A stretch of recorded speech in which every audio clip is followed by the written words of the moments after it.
Hello, and welcome to the So You Want to Be a Marine Biologist podcast, where we learn about the ocean, share sea stories, and explore ocean careers.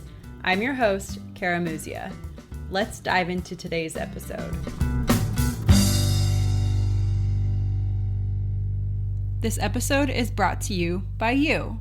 Thank you to those of you who have become patrons of the So You Want to Be a Marine Biologist podcast.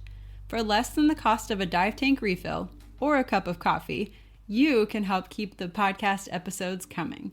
There's also some fun bonuses for patrons, so be sure to check those out at patreon.com/marinebio.life. That's patreon.com/marinebio.life. Hello, mermaids, pirates, ocean lovers, and land lubbers. Welcome to today's show. Why didn't the crab want to share his food with the ray? Because he was shellfish. Thank you to Alex for that joke. For today's episode, I am speaking with award-winning author, cinematographer, photographer, and conservationist Jim Abernethy. Originally, when I had contacted Jim, he wanted to record this podcast as a video, and we actually met up in person at his scuba adventure shop to record. Due to several technology glitches, all we have is this audio recording. But maybe we'll try to film something in person in the future. For decades, Jim lived aboard his boat, leading expeditions to engage with the world's largest predatory sharks, cage-free. His work has been featured on Imax, National Geographic, BBC Wildlife, Animal Planet, the Discovery Channel, and more. In today's episode, Jim shares how a dinosaur nest changed the trajectory of his life, how he makes friends with sharks, and how his book helped to shape ocean policy. Jim also shares some behind-the-scenes stories from film crews who came aboard his boat and advice that anyone, from conservationist to business person, can live by. Please enjoy. Jim, welcome to the podcast. Thank you very much. It's a real pleasure to be here. I hope I can be entertaining and keep your guests listening. So Jim, I want to start off with, you had a pivotal experience in your childhood finding a dino nest, and that's kind of shaped the trajectory of your life. Could you explain the story behind your dino nest? I would absolutely love to. The actual story of why I became, basically an animal nut or pursued nature for my living started at a very early age. I grew up just a couple houses away from the beautiful Palm Beach shores, and as a youngster, I remember still to this day, as if it was yesterday, sitting in the sand and seeing a baby turtle crawl out of the sand, and then piles more, and they all ran down on the beach, and I was just enamored. I just couldn't believe how beautiful our nature world was, or the sea turtles. So I forced my parents into reading me all kinds of turtle books until I could read myself, and I pursued learning more and more about turtles. And about 4 or 5 years later, around the age of 9 or 10, knowing that mom sea turtles come up on the beach to lay a nest, I was watching them late at night, mostly alone. And it was during that time that I found an enormous nest about the same size as a small car. And I looked at this nest at early age of 9 or 10, and I thought to myself, what could it be? Because it was way bigger than the rest of the turtles. And I came to the obvious conclusion, it was a dinosaur.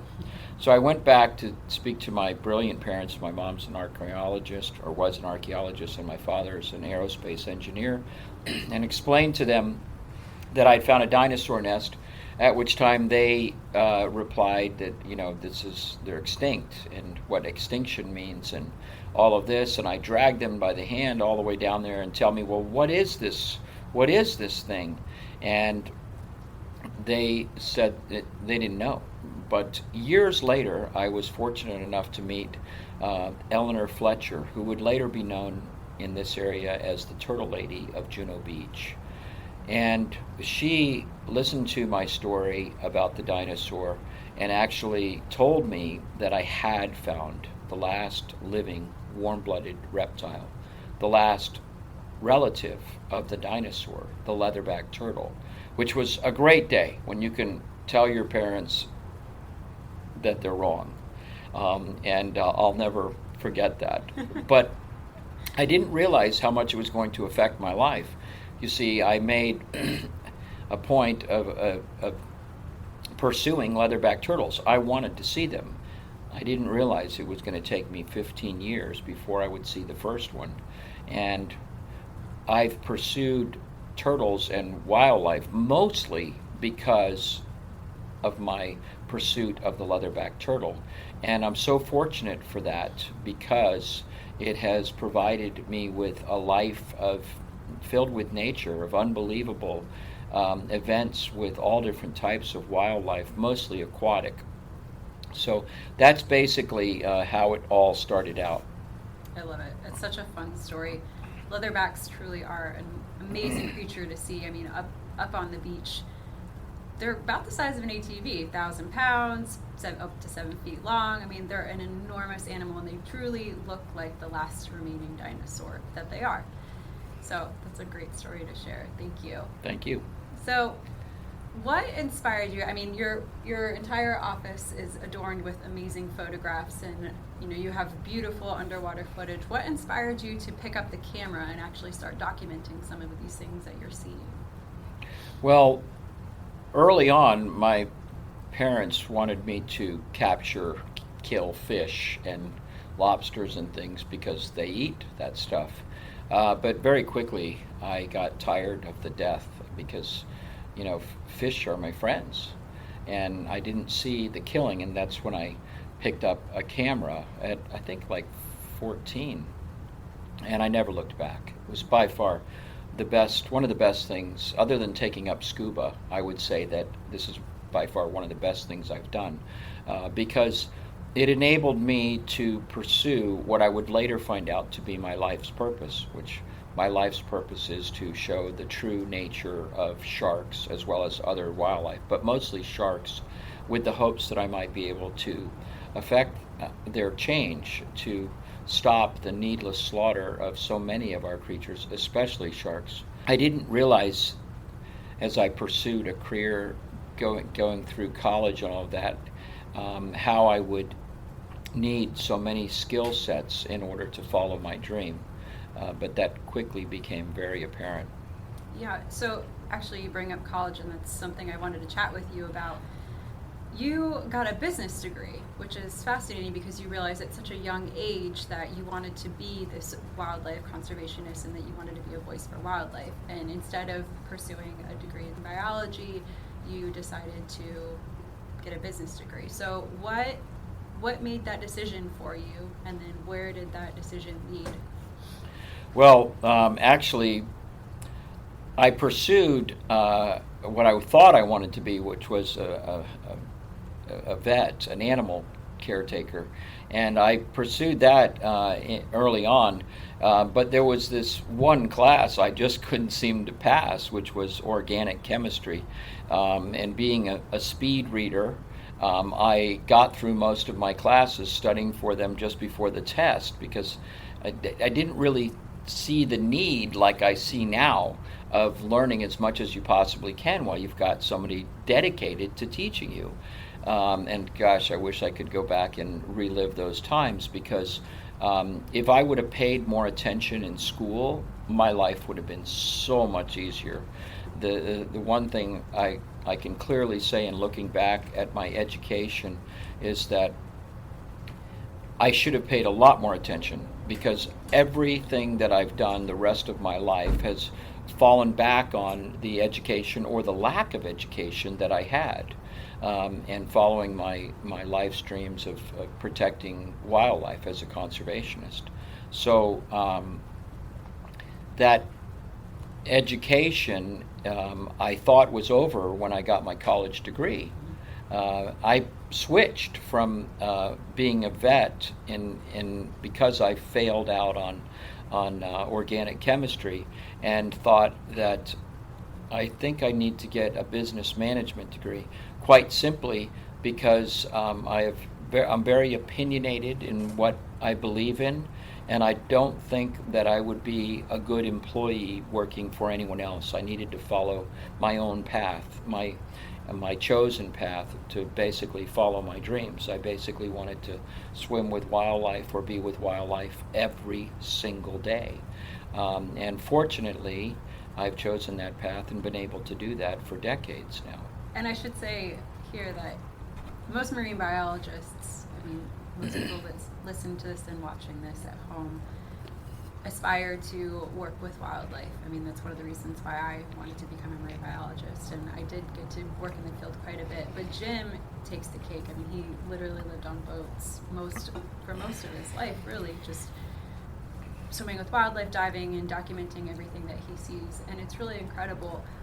And you've created an amazing dive company out of this. But you didn't know that starting a dive company was going to be such an amazing career when you started out, and you actually have a really great story from your dad. Would you share that? I would absolutely love to share that. You see, my father is also very opinionated, and when I finished my college degree and came back and told him, and he said, "So, you've got a business management degree. What are you planning on doing?" And I said, "Well, I'm going to enter the diving industry. I'm going to get my instructor's license and my captain's license and spend as much time with wildlife that I can." And he looked into it, the diving industry in particular, and a couple days later he said, "Listen, I looked into your industry and I think you're making a big mistake. Did you realize how small the industry is?" And I said, "No. How small is it?" He said, "Well, do you know anyone with a ping pong table?" And I said, "No." And he said, "Well, do you realize that if you added up all the money that was spent in the United States in the diving industry, that it was less money than was spent on just ping pong ball purchases alone in the United States?" And that really hit me. It was a very small industry in those days. And then he gave me his words of wisdom. You work where you have to, so you can play where you want to. And I didn't really take that in, but years later, when I became one of Florida's largest dive boat operators I ran for 4 years with 5 boats and 1 year with 6 boats, I told him that he was close. He didn't even remember the words of wisdom, and I reiterated it for him. And, you work where you have to so you can play where you want to, and said that you were close, because I've made a living at playing really hard right where I want to. And that's been pretty much my whole life. I've basically been able to follow my dreams because other people want to do very similar things. And at first, I was taught that basically business is about making enough money to take care of your financial obligations, and while most people think that is the key to success, I would disagree.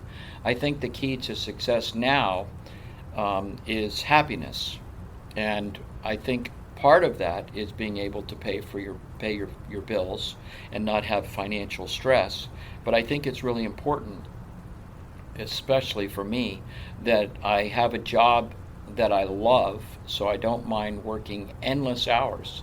Still here, over 4 decades later, I wake up like a charged battery every day and can't wait to go see wildlife. You've created this dive operation, an amazing organization, and you have become a voice for sharks mostly, but all wildlife really. And you felt compelled to do more, and you actually wrote a book called Sharks Up Close, which is this one right here, all the way over. And it's a really wonderful book. It actually covers a lot of marine biology in it, as well as some conservation aspects. You go over the anatomy of a shark, you go over where they live, and also that they are not set out to attack people. They're actually not really set out to interact with people very often. So most interactions with them are mistakes.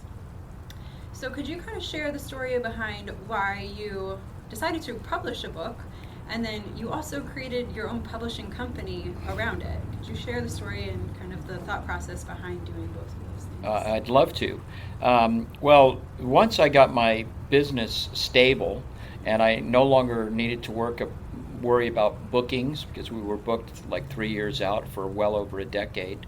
And I was able to focus on what was really important, and that clearly is conservation. As a shark conservationist, once I discovered through research that no other animal on the face of our planet is being wiped out in such significant numbers as sharks are by humans, and that 90% of all the sharks are already gone. And I realized that some of the sharks I had spent an enormous amount of time in the winter months here, we don't see at all in Palm Beach County. I knew that my calling, my purpose in life was to be the voice for sharks. And fortunately, because my business was successful, I was able to spend the enormous amount of time it takes in order to start down this road of conservation. And my plan, kind of a shotgun approach, was I'm going to write books. I didn't realize I'd had to publish them as well, but I'm also going to teach myself photography and cinematography so that I can make films and project animals with their true nature, because I believe, like Jacques Cousteau said, we only protect what we love. And if I could show the sentient side, the affectionate side of sharks, that more people would love them and help in this fight to save them. Because no matter where you are on the planet, over 50% of the oxygen comes from our oceans. Over 70% of the protein comes directly or indirectly from our oceans. We all need sharks. We all need to do everything we possibly can to maintain the population of the species that keeps our oceans healthy and in balance. So it's up to all of us to do everything we can. So I've taken on that path. Now, if I would have known that I was going to write, take pictures, and publish books, boy, I sure would have spent a lot more time in English. And all I can say is thank God for dictation, so that you don't have to type, as well as spell check, because I'm not good at either of those, but technology has aided me, and I've been able to publish 3 award-winning books. All of them have won 3 awards, and the turtle book in the middle has actually won 4.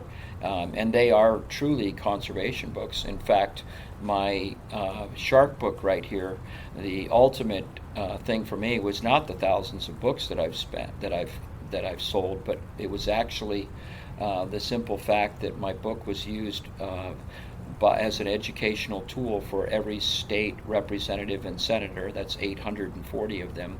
All received my shark book as a educational shark conservation book, and it was actually read on the Senate floor in order to pass California's shark fin trade ban.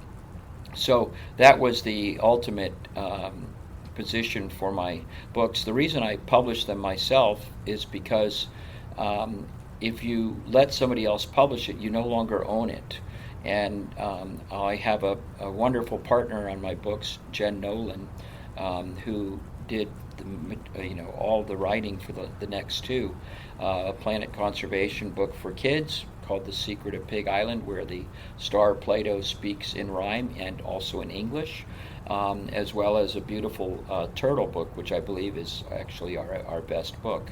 So we publish them and have to endure all the high costs of keeping them in stock and all that other stuff. But it's a learning process, like everything that you do. And so this was just one of the ways that I was going to alter the course of our planet into a sustainable direction, especially for sharks. And of course the other ones are movies, films, and social networks. I'm going to add podcasts to that. Oh, podcast and vlogs. Yes, let's absolutely add that. That's why I started the podcast. Education is key in getting people involved and part of the stories. And I'm in complete agreement. That's awesome. It's such an incredible honor, and part of your resume to have your book read on the Senate floor and actually have it pass legislation. That's pretty awesome. So you mentioned earlier that some of the species that you had seen growing up, some of the species of sharks that you had seen growing up swimming off the coast of Palm Beach, you don't see anymore. Which of those sharks is kind of the most distinctive for you that you don't see anymore?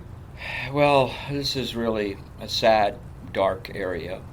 But when I first started diving in Palm Beach County in the winter months, which is, wow, that's 50 years ago. In the winter months, I used to see scalloped hammerheads from the surface all the way to the bottom, roughly every 15 or 20 feet.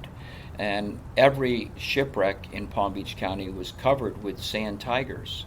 And I don't see those anymore. I've seen an individual scalloped hammerhead in the last 2 decades. I haven't seen a sand tiger in 35, maybe 40 years.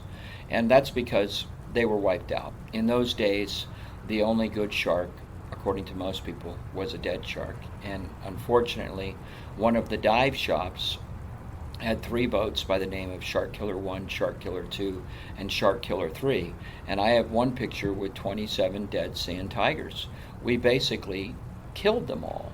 And now these beautiful pictures that you see with massive numbers of scalloped hammerheads are only in islands way off the coast.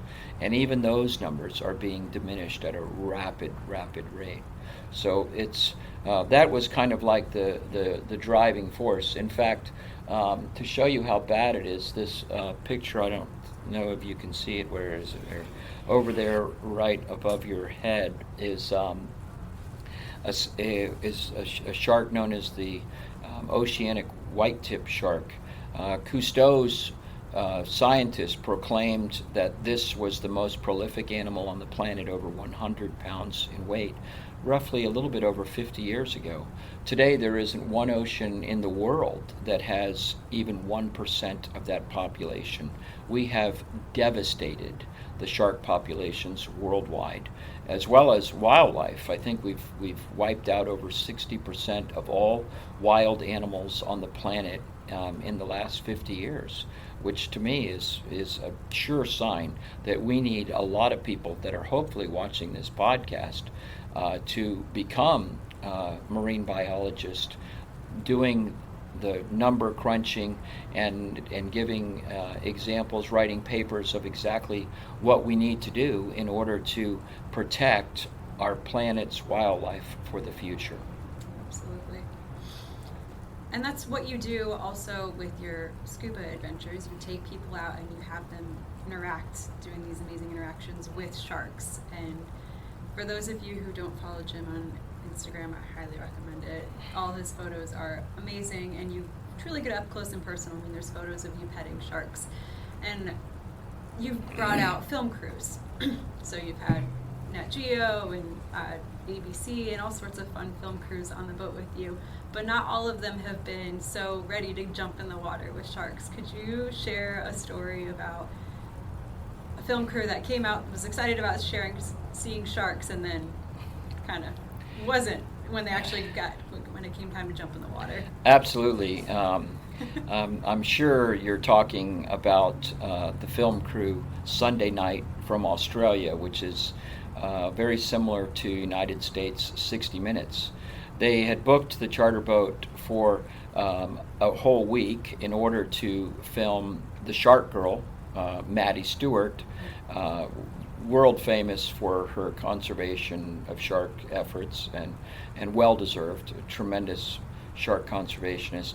But they came out to get her story, and it was quite strange. When I met with them at their hotel before we left, they explained to me that all they're really interested in doing is just one dive because they're scared to death of sharks, and that the rest of the footage, that I would be the only underwater cameraman and they'd be able to put it together, that's crazy. Nobody does that. So they came out on the boat, and the producer, the host, got in the water first, and she did her one dive, and she came out and she was completely blown away, as is everybody that visits Tiger Beach. She came up and we did another dive a couple hours later, and much to my surprise, two of them are getting ready, the producer and the host. And they said, we're just going to do this one dive. We're only going to be down for maybe 10 minutes. And well, an hour and a half later, they're still down there. And obviously, they're enjoying this. But they still had this thought in the back of their mind that sharks are dangerous, which is, I don't understand how that happened. Maybe because the corporate headquarters had given them specific directions, just be in minimum amount of time. Well, a week goes by and they never missed a dive. Somebody was in the water. I hope I didn't get them in trouble for that. But somebody was in the water, part of their team, on every single dive, and which was really great, because in my eyes, it doesn't take longer than 5 minutes on a shark dive to actually realize that sharks aren't dangerous. And then you see their true nature, and as the late Rob Stewart says, that's when you realize at 5 minutes that everything you've been told about sharks being mindless man-eating monsters is completely wrong. In fact, if you look at what most people would refer to as a shark attack, it's really a shark mistake. And the proof is in what actually happens. You see, no predator on the planet attacks an animal that doesn't want to consume it.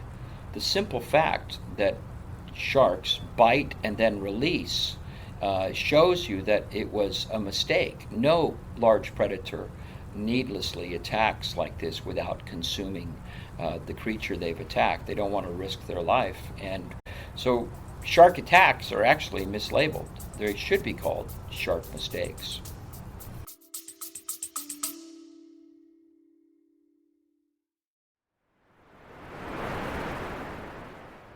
Hey, Kara here. I hear it all the time. How do I become a marine biologist? Or my niece wants to help the ocean. Where does she even start?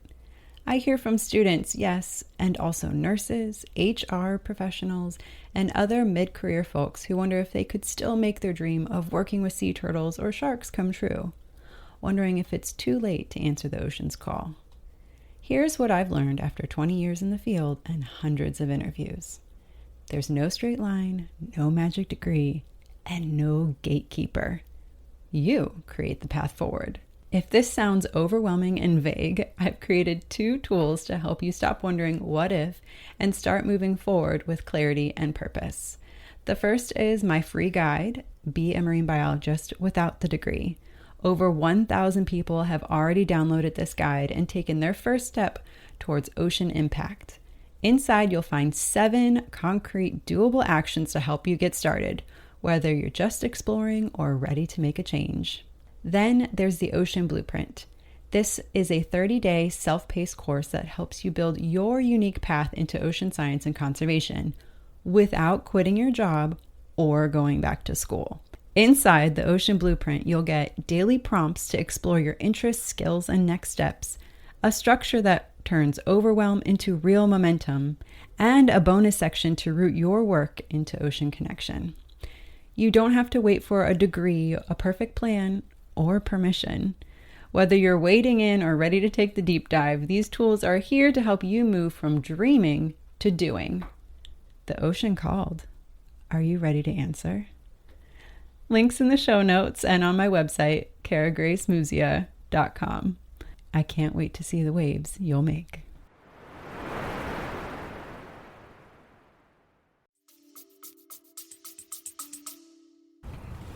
Absolutely. I think the scientific term is shark interactions, trying to take away the stigma from the attack. But I do like shark mistakes as well. It still highlights that they're not intentionally going after humans.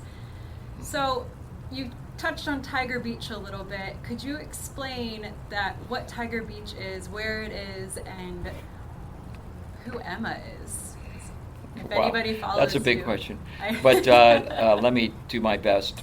First of all, in my pursuit to very early on as a conservationist, I decided that my method was to get the top 10 considered to be most dangerous sharks and swim with them every day without a cage. In fact, I am the pioneer that started cageless large predatory shark interactions, which in the early days as the Pathfinder, I received a gauntlet of arrows, mostly from other shark operations that labeled me as dangerous. In fact, I think I'm labeled controversial, and that's because I don't use cages. And I'm so happy to report that here it is 24 years later, after moving off of land into the ocean 25 days a month, all those people that gave me a hard time and labeled me stupid, and they're all doing exactly what I'm doing, or at least they're trying to, but I still think I'm way ahead of them because of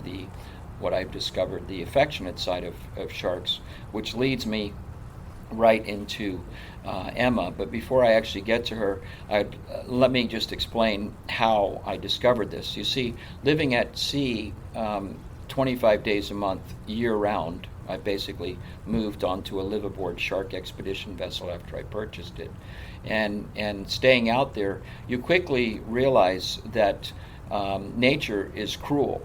You know, we are protected. We break a leg, we go inside our house and recover. In nature, if you have a mistake like that, nature will take you out. Only the strongest, smartest survive.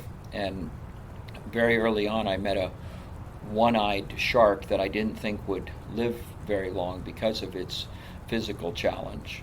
And of course, rooting for the underdog, I paid attention to this one. And 3 or 4 years after I first met this shark that I named Captain Ron after a very funny movie where the main actor, oh, you know the movie. I love Captain Ron. Me too.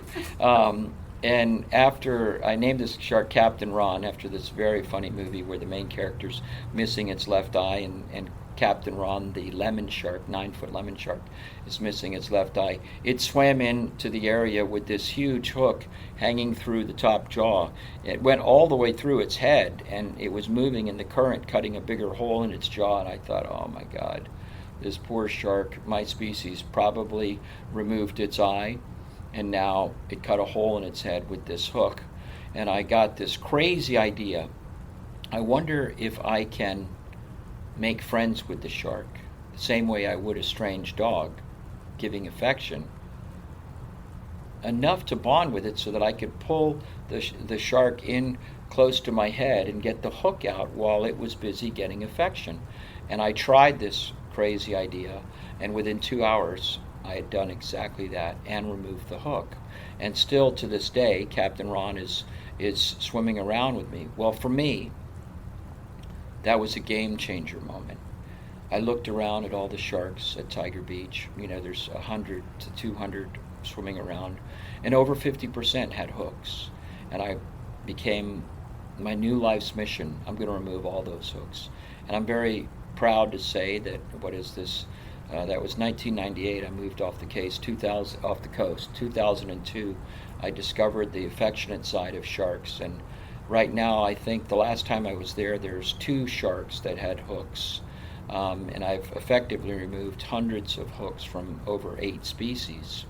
And that is best exemplified by a very large tiger shark by the name of Emma, who is very famous. She's in 13 different documentaries that I've put her in, probably a few more that I wasn't involved in. And part of the reason for that is because she's huge. She's also very, very friendly. To me, when I look at this 15-foot tiger shark, I see like a large, gentle dog that just wants to play. Like dogs, they play with their mouth, which can be life-threatening if you don't know how to play with a tiger shark. But we teach proper interactions on every trip, so it's not a big deal. Well, it might be a big deal until you try it, but you get what I'm trying to say.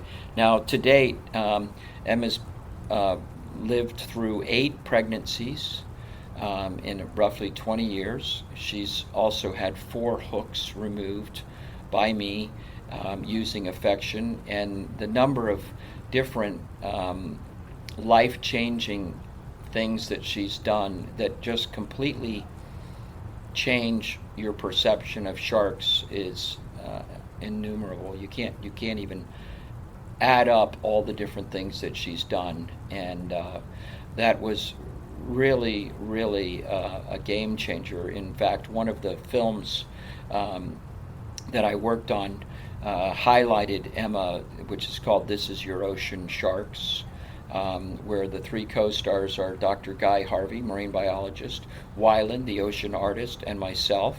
And the star of the show is Emma. And in that show, you can clearly see her personality, her affectionate side, and it really is the type of nature documentary that we need these days to show what they're really like, instead of these shows like The 10 Most Dangerous and all this other stuff. So I'm really, really glad to have Emma underneath the boat roughly 10 months of the year for the last 2 decades, and everybody on the boat really enjoys the interactions with her, because she's amazing to be with.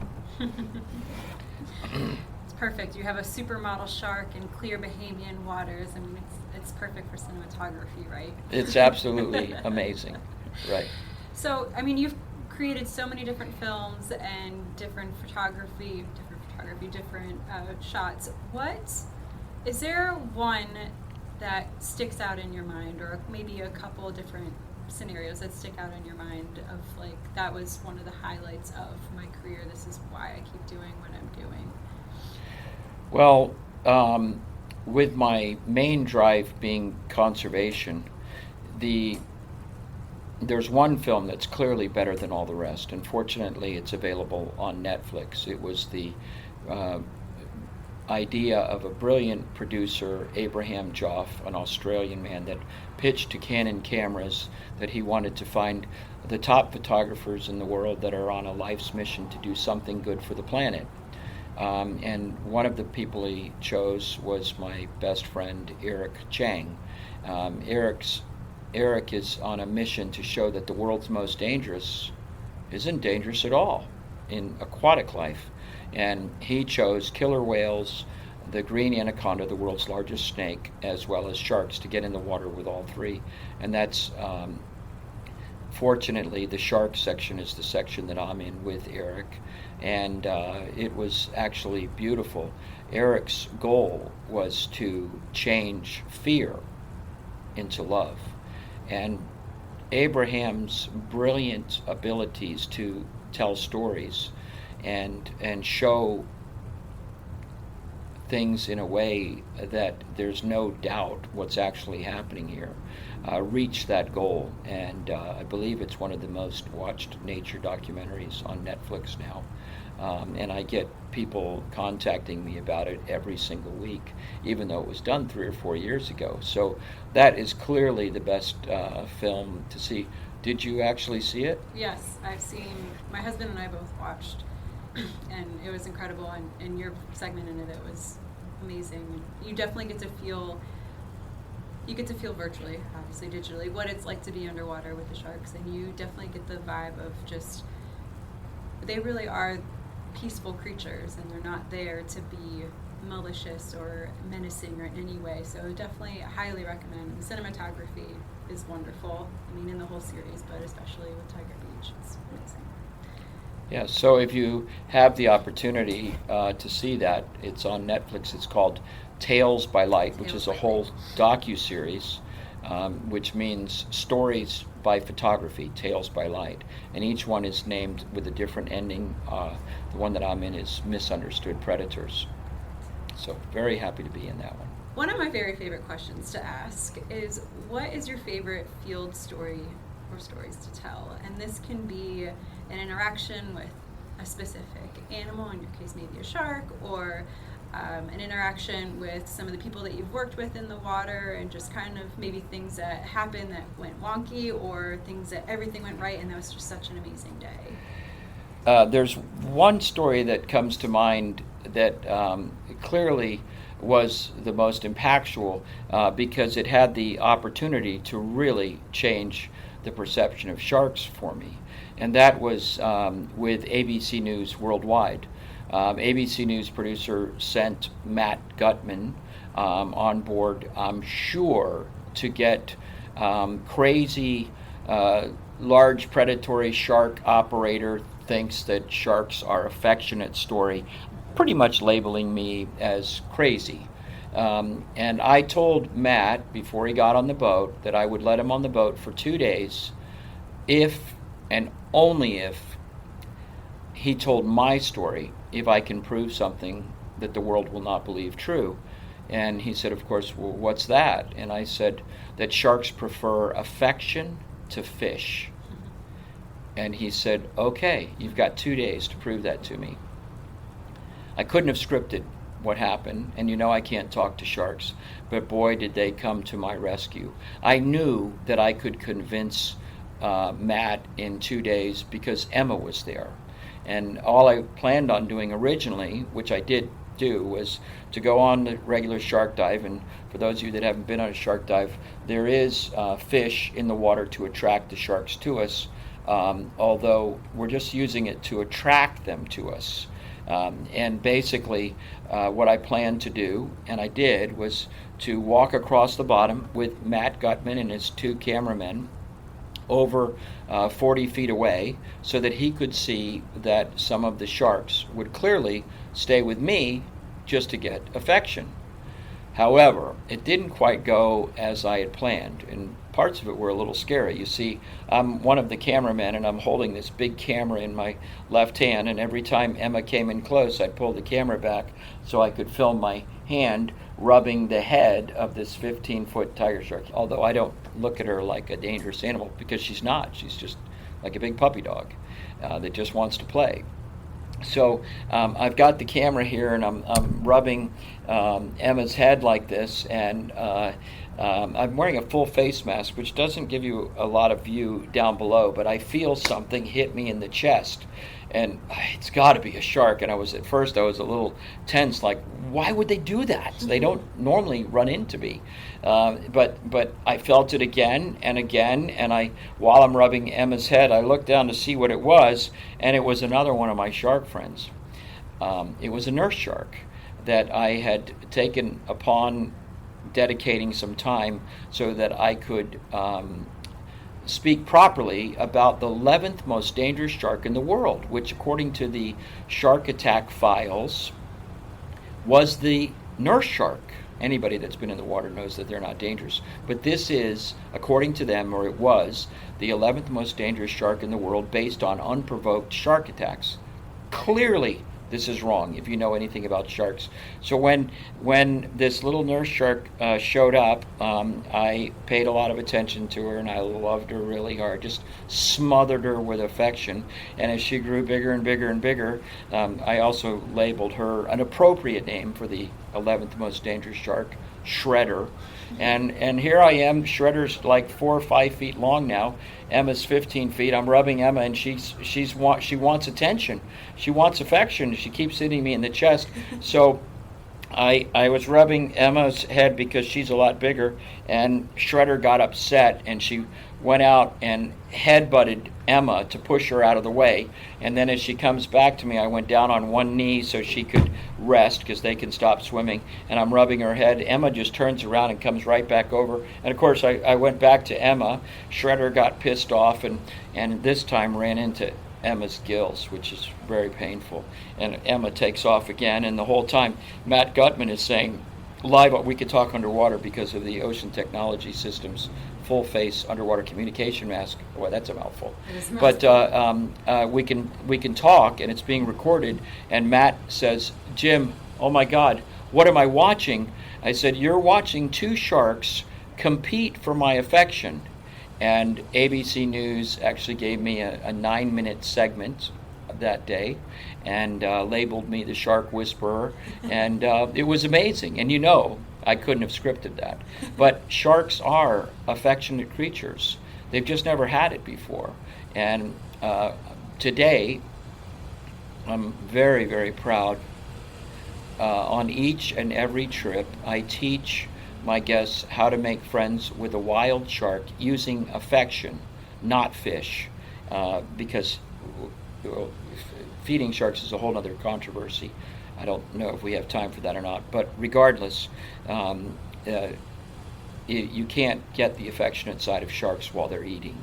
So I choose not to feed so that I can show people their true nature, what they're really like, rather than putting them in survivor mode where they have to beat all the other sharks to the fish in order to survive. So, so if you're interested in seeing any of that stuff, I'd highly suggest that you go to my Instagram page, where I put stuff like that out there, because it goes viral almost every time I put something up about the affectionate side of sharks. And if you're a scuba diver, certainly come out and enjoy something that's so ironic if you think about this. I mean, think about this for a second. Of all the animals on the planet, which animal that's an apex predator can you make friends with?